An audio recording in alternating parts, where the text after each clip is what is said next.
You are now watching a special edition of TV Show The Booth, The Candidates Corner. Welcome to the special edition of TV Show The Booth called The Candidates Corner, where we're sitting down with the candidates for the upcoming May 5th primary. Here I'm with mayoral candidate James Raglin. Mr. Raglin. Hey, Shay, how are you, brother? Man, you know, I really want to say, with Mayor Coleman stepping down and the void being needed to be filled for the city for it to be a new leadership coming around, please tell me, how do you plan on leading the city forward?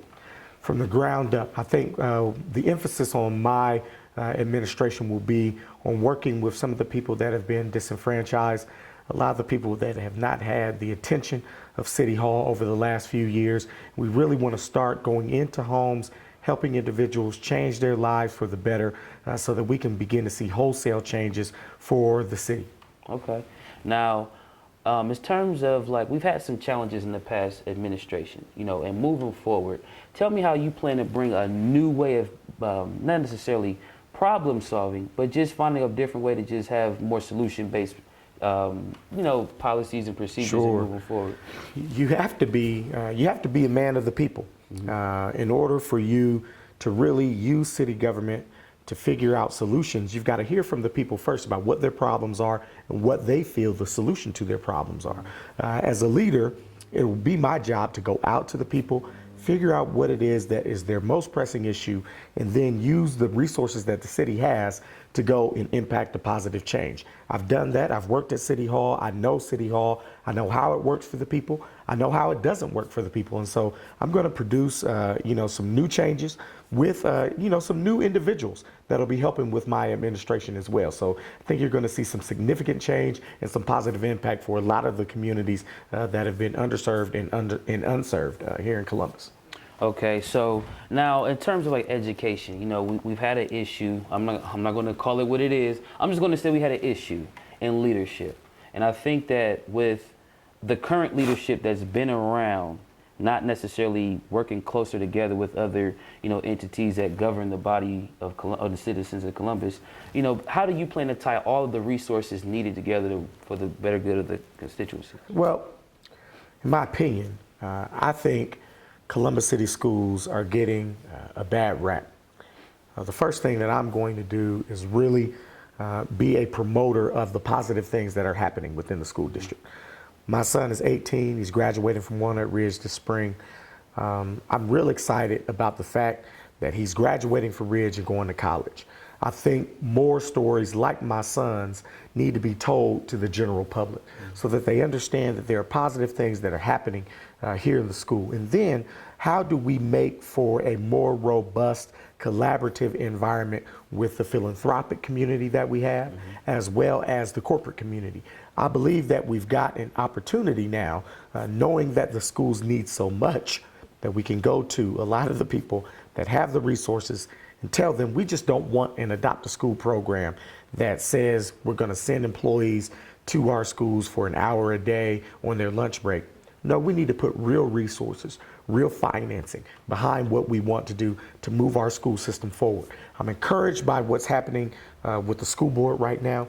I really like the development and some of the new blood that will be coming onto the school board. I'm encouraged by what Dr. Good is doing. He's going to need a mayor who understands education, who understands how to work with the greater community to impact the lives of young people, and I'm going to be the person that does that. So you'll see a significant change in the thought process behind what Columbus schools are and what we're going to do with our young people.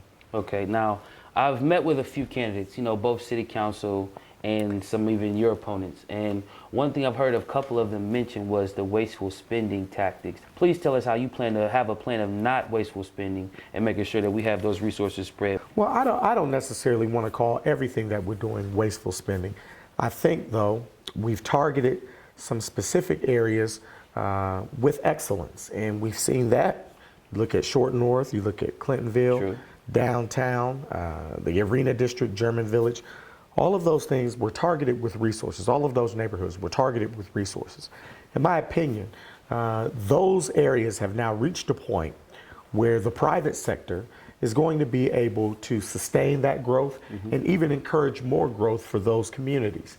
For me, we need to divert city resources, that means income tax dollars through the general fund as well as what we have for capital dollars, back to those communities that have not experienced that level of growth.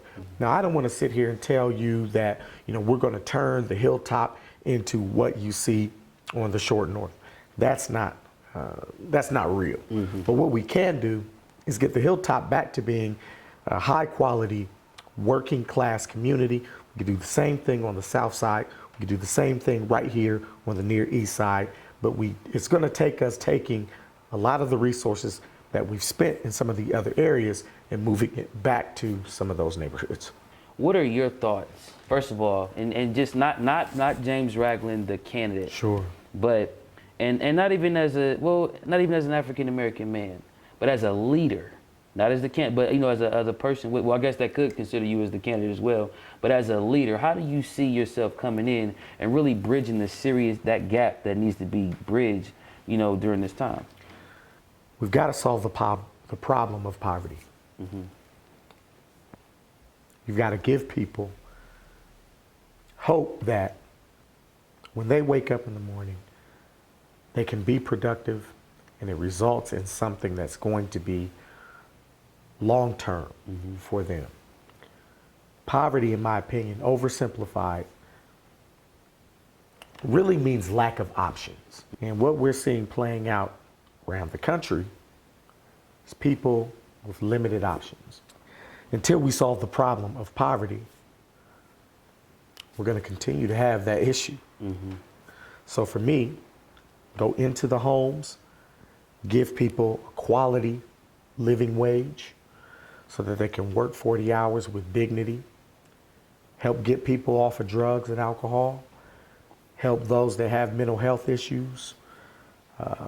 How do we take those individuals that have had a checkered past and give them another opportunity to become productive members of society so that they don't go back into a life of crime and hopelessness? How do we inspire and motivate our kids? Those are the real issues that a true leader has to tackle.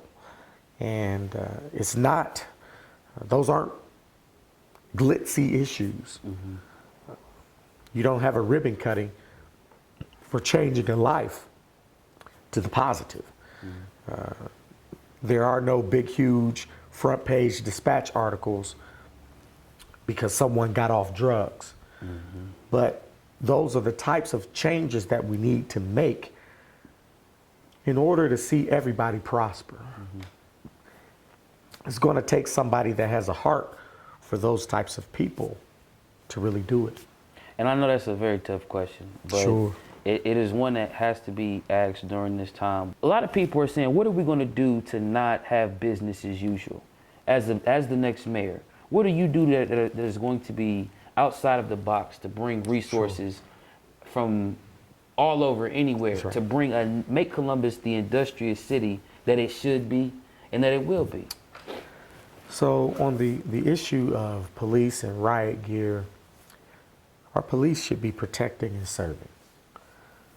The riot gear looks like the policemen and policewomen are on the offensive.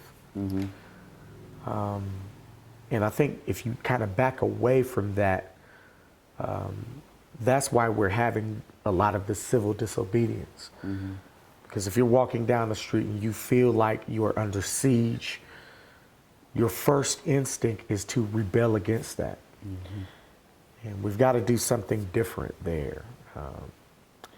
As far as tackling the poverty issue and how would I do something different, I think you've got to be able to show the corporate community that there's a real return on their investment if they take their resources and help other people. A lot of people aren't talking about that. I've done it before. We took a segment of the population that had really no incentive to provide resources for the most underserved individuals in the city. We showed them how to do it in the right way. We showed them how they could benefit from that. I want to do that on a macro level. I am not one to be anti-business or anti-corporation. I think corporations play a huge role in the development of our city. But you do have to understand how to manage greed. And the way that you manage greed is by showing how increasing the size of the pie for everybody profits those corporations that are making enormous money. And I've got the plan to do that. Wow. It's a good way to end it, man. Well, and you are a true champion because I see you fighting through that cough and that cold. That must let us know that you're taking this campaign serious to come out here and be Wearing myself down. I'm working hard, man. But I tell you, you know, we're gonna get through Tuesday. I believe we're gonna go through the runoff. My wife and I are gonna take us a little vacation. I know that's right. Yes, sir. I know, and not to mention this Tuesday, May 5th, is the upcoming primary election. Make sure you vote. That's right. Yeah. Well, Mr. Raglin, thank you for your time. I know Shay, you're busy, man, I man. really appreciate this and your team. You guys have been real patient with me, and I appreciate it. Thank you for this opportunity. This is TV Show The Booth, special edition with the Candidates Corner here with James Raglin. You are now tuned in to TV Show The Booth. Welcome to the Candidates Corner. Welcome to this special edition of TV Show The Booth called the Candidates Corner. We will be sitting down exclusively with some of the candidates for the upcoming mayoral primary election. Sheriff Scott, tell me, after 16 years of this city being under one administration, why is Zach Scott for the mayor? Well, I've been a public servant for almost 30 years, and that's what we need. We need servant leadership. We need a public servant to actually be at the helm. We haven't had that in a while. Mike Coleman has done a decent job in certain areas, but unfortunately, whenever you are, let's say, in a position for too long a period, you become complacent, and that's just facts, and that's how people do. So, and you know, over the last decade or so, and these are not my words, these are words from Mike Coleman, who just recently did a video. It's called 2014 Leadership Video for United Way, and you can look it up. It's on YouTube. And he's talking about, you know, that 1 in 3 families can't put food on their table, and that over a decade of Columbus residents, we've experienced 77% poverty in the last decade. Think about that for a second. Yeah. That's a lot. I've been I've been a cop for 30 years. I've worked everything from SWAT to homicide to the jail to patrol to just, you know, all over the place. And unfortunately, I was buying dope back in the late 80s, okay, not legally, okay, just so we get that right, while I was working undercover. And not a lot's changed. We're still dealing with the same type of situations. We still have plenty of supply. Unfortunately, the demand is still there. So upon looking at this further, the reason we decided to run for the mayor's position is because I can have a greater impact on safety if I address the underlying problem, which is our schools and our jobs. And if we can start addressing those issues, I believe that I can really affect the crime rate that we have here in Columbus area. Okay, well, you are a sheriff, so how will your law enforcement background help with the Scott administration coming into the new mayoral election? Well, I think being out on the street, being out in the neighborhoods, I work for a living. I'm not a politician. I haven't sat down there for 15 years like somebody else is running in the race and got to vote on this or vote on that. I've been in the neighborhoods and the back streets and everywhere you can think of. So I've been with victims who've been, victims of crime, and I've been with suspects' families who have committed the crime. So I've been out there. I kind of know that they kind of trust me. They kind of feel like I do have my victims back. I have to deal with the suspects. I think I can bridge the gap only because of the fact that the cops trust me. They understand that I've been there, done the job. So for me to say, these are things that we need to do to improve our relationships, their ears will perk up faster than someone who they can look at and go, you don't know, you've never been out here, you've never done this job. They can't say that about me. I can say, I've done the job. Right. But these are things we need to work on to improve the job. Right. And so I think that will have a bigger impact. And I'm going to be in a cruiser. You know, my son's a cop, my son-in-law's a cop, and I said, no, I will be still out jumping in a cruiser, and we're going to spend the evening going out and see what's going on in the neighborhoods. I will be out there. And like my son was saying, he said, Dad, if you do something like that, he goes, the morale and the productivity within Columbus will be phenomenal. And when you have a leader at the top that cares, that permeates the entire organization. And 70% of the budget is public safety for Columbus. Did you know that? 70%. So it's a big deal to make sure that someone's at the helm that actually cares and is going to make sure that we do the job properly. Well, as you know, you're talking about community engagement, which is a real big piece, but also with law enforcement. As you know, currently our country is in like a state of divide in terms of law enforcement and community engagement. As Zach, not sheriff, but as Zach the person, tell me, how do you feel about what's going on between law enforcement and African American males in this country during this time? Well, it's again, now see, when I was a young officer, I used to go over in Champion Avenue and play basketball. Now, Champion Avenue was back then, even that was predominantly a minority area. But I was playing basketball with city officers. We had the PAL League. Now, these kids would flock to us. Like, I mean, it was unbelievable how much these kids would run to build those relationships. Well, we've gotten away from relationships over the years because you can't measure a relationship, okay? The bean counters are saying, well, we've got to do away with PAL League because, you know, that's just you guys playing basketball and hanging out with kids. That's building relationships. They don't understand. That's important. A lot of kids have never had positive interaction with badges. It's always been negative. You know, dad and mom maybe fight, cop shows up, somebody goes to jail. That's always negative. I worked DARE for years. I was in the schools. It was interesting to watch the dynamics between a child in the 5th grade or 7th grade, at first not want to talk to the officers. But by 2 or 3 classes, all of a sudden it's like, oh, that's Joe. And by next 2 or 3 classes, can I talk to you, Joe? And if you talk to one of these students who've had a DARE officer, they never forget their DARE officer. So it's about building relationships, and it's also about diversity to actually reach out to our kids at an earlier age. I put together a pamphlet when I came in as the sheriff, planning on running for mayor at that time. I put together a pamphlet because I'm trying to reach out to our minority groups to say, at 14, you are about 7 years away from an awesome job. Just don't do stupid things that get yourself in trouble. And we actually had a list of civil service disqualifiers that I want to get them in your hands. The problem is the schools before wouldn't let that happen because everybody goes to college. And if you're not going to college, then I guess something's wrong with you. But that's not true. That is not true. 70% of the people in Columbus don't have a college degree. So what's that? They're unsuccessful? No, that's wrong. Only about 30% have a college degree. So there's trade jobs, there's manufacturing jobs, there's all kinds of jobs, but specifically the way to help fix relationships is I come out and I get our minorities to come in earlier. We're right now, since I took over as sheriff, I put an outreach coordinator together. We are a 30% increase in applications from our African Americans. We are a 50% increase in Latinos, and we're 50% increase in our applications from Somalis. We've reached out, and we're actually, and just by reaching out and having that relationship, our applications are going up. It's that simple. So it's about building those relationships. Some of the stuff's going on now. I would have to say Columbus Police does a good job here because when it comes down to it, we're not experiencing what's going on in the country. Okay, we have small skirmishes and stuff like that, and all of a sudden we're going to see there's going to be a turn in that. Like I said, Columbus does a great job. We're not experiencing those bad situations like they're out there, but we always room for improvement. And you know, we've had a lot of shootings and things of that nature, and again, we're going back to jobs and education, you know, and you know my feelings on education when it comes to someone I'm running against. And actually, Raglin feels the same way about these guys, so we're on the same page on that one. Right.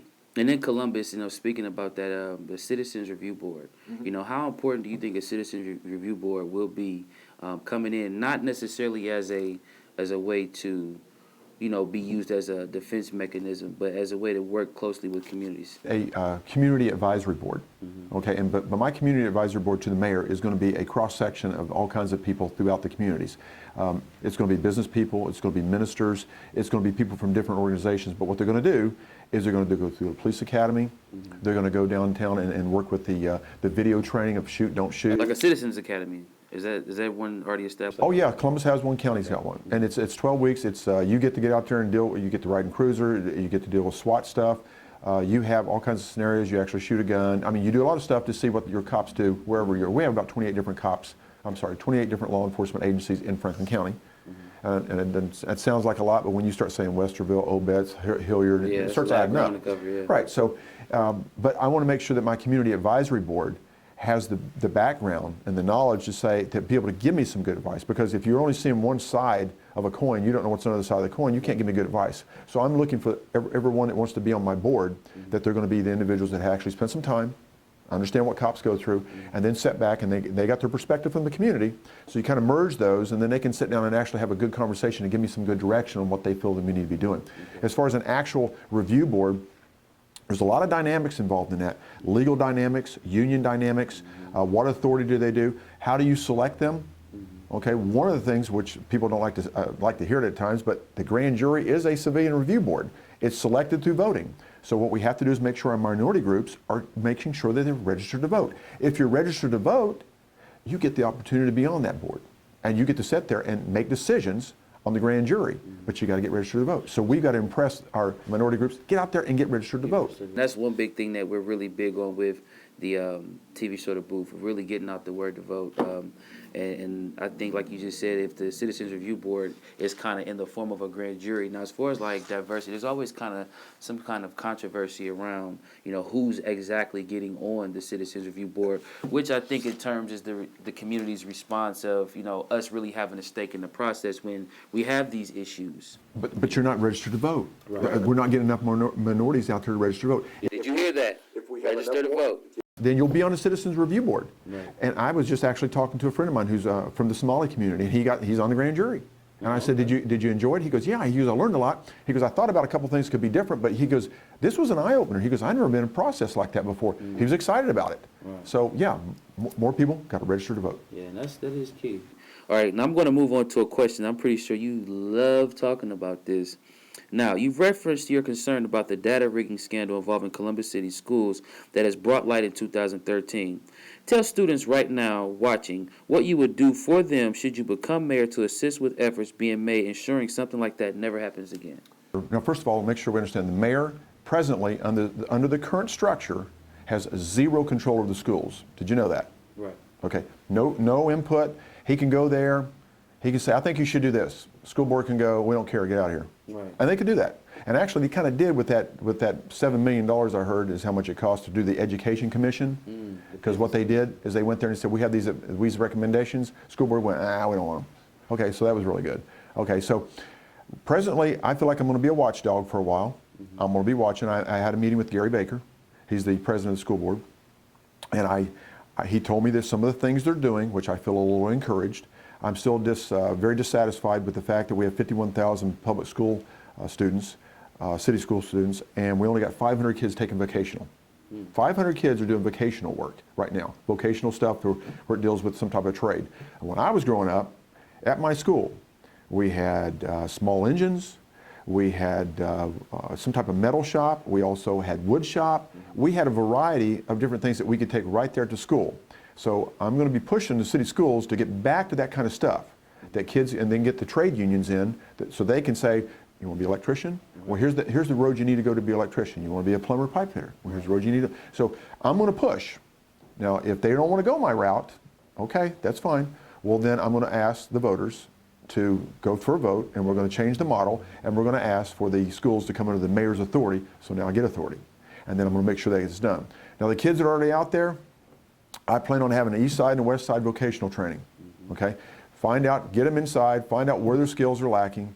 We're going to do private and public partnerships because we will get the money to be able to train them up to specific jobs they want. And then my job as the mayor is I got to go and find those jobs and let them know we have a trained workforce, because that's the number one thing that these jobs are looking for. They're looking for trained workforces that they can move their people to and open up shop. You know, one of the things I want to do is see manufacturing come back to Columbus. I want to see us have an industry. I want to see the middle class starting to move up. We don't have that here. We have the second in the country of the biggest economic segregation. Did you know that? Second in the country. Economic segregation is those who have the most and those who have the least. We're the number 2 in the country, Columbus is. That's outrageous. So we got to start getting that middle class to be able to move up. You know, I'm middle class, you're middle class, but there's not enough of us that are in the middle class. There's too many of us below the poverty level or working poor level. Right. And so, and that's not me saying it, that's Mayor Mike Coleman when he's saying, yeah, 1 in 3 families can't put food on their table. That's horrible. Right. So, but that's what I'm going to do is vocational training and then get the jobs in here that start matching it finally, because they're not matching right now. Now, I see you've been in the community with, on the south side with Pastor Frederick Lamar over at Family Missionary Baptist Church with the first of the month walks that they have. Tell me, share that experience, what it's been like, you know, being a part of something like that, and what it represents, and to have a law enforcement. I've been out in the African American community since I've been 14. Okay. Okay, this isn't like, okay, I'll throw, I was all Ohio in basketball. Okay, and I had the good fortune at a church on Phoebus Avenue, Church of God, that I ran into a guy, Warren Daniels is his name, Hans Daniels. And he took me under his wing. He was a retired Globetrotter. He played for the Globetrotters in '69, so he's like my second dad. So He was the one that said, "You think you know how to play basketball, boy?" And I said, "Well, I'm 14. Well, yeah, I know how to play basketball." No. He took me to the east side. And let me tell you something. I was in African American communities when I was 14. We're all playing on Nelson. We were playing on the east side where there was gyms. I don't even know how he found these places. He would, seriously, Hans would walk us up a set of steps. We'd walk into a gym and dudes were waiting in line. And I was like, "How'd you even know this place exists?" He's like, "I know where this place is. I know all the." He introduced me to Jimmy Clemens, Tree Rollins. I mean, I knew a whole lot of people when I was 14. And actually, for my self-esteem at 14, I'm hanging out with a Globetrotter. Wow. Do you know what that did for my self-esteem? I can imagine. Dude, I was a rock star. So, I mean, it's like, that's what I felt like back in the day, you know?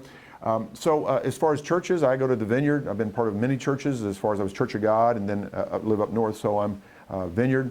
I feel comfortable in my church environment. I feel very comfortable in my African American communities because this is kind of where I grew up. Right, okay.